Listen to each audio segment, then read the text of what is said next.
Gençler, bugün danışırıq sizdən çox mənalı sözlərlə amonimlərin arasında olan əsas fərq. Diqqətli olmaq lazımdır ki, biz çox mənalı sözlərdən danışırıqsa, mütləq şəkildə məcazilikdən danışırıq. Amonimlərdən danışırıqsa, amonimlər mütləq şəkildə həqiqi mənadan danışırıq. Öncəliklə açıqlama gətirək. Çox mənalı sözlər bir sözün müxtəlif mənaları deməkdir. Tutalım ki, atmaq sözünə baxaq. Atmaq sözünü biz bilirik ki, bir həqiqi mənada nəyisə harasa atmaq, feil mənasında nəyisə harasa atmaq. Bir də var ki, tutalım söz atmaq. Artıq biz sözü əlimizdə götürüb harasa ata bilmirik. Yəni bu olur məcazi məna və atmaq sözünün bax burada işləmiş hər iki mənası onun çox mənalı olduğunu göstərir. Amma amonim olaraq atmaq sözünə baxanda biz heyvan olaraq sual veririk. Nə? At. Bir də bilirik ki, nəyi et? At, yəni feil olaraq. Fikir versəz, heyvan olaraq işlənən at, feil olaraq nəyisə harasa atmaq həqiqi mənadadır.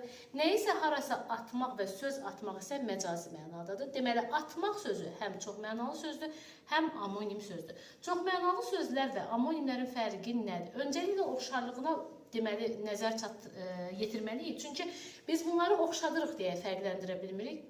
Çox mənalı sözlər bir sözün müxtəlif mənaları deməkdir. Yəni, əsas məna ilə bağlı olan törəmə əlavə mənalar məhz çox mənalıqda özünü göstərir. Və bu törəmə mənalar məcazi mənadır.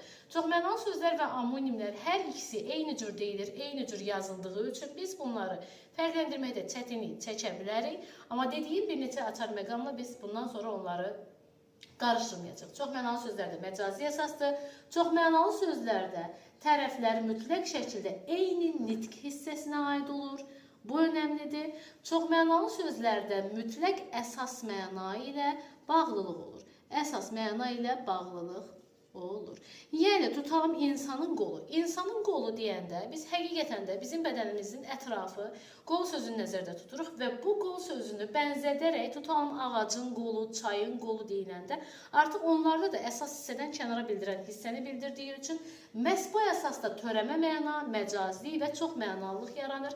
Eyni nitq hissəsinə aid olur. Deyirik, bəli, nə insanın qolu, nə çayın qolu, kəndin qolu və s. Amonimlərdə isə diqqət edirik. Tərəflər mütləq şəkildə həqiqi məna olur və tərəfləri təşkil edən sözlər həm eyni nitq hissəsinə aid ola bilər, həm də müxtəlif nitq hissəsinə aid ola bilər. Məsələn, tutalım saatın əqrəbi. Saatın əqrəbinə sual edək. Nə? Əqrəb. Bir də yerdə gəzən əqrəb. Nə? Əqrəb. Dolu yağır. Nə? Dolu. İsim.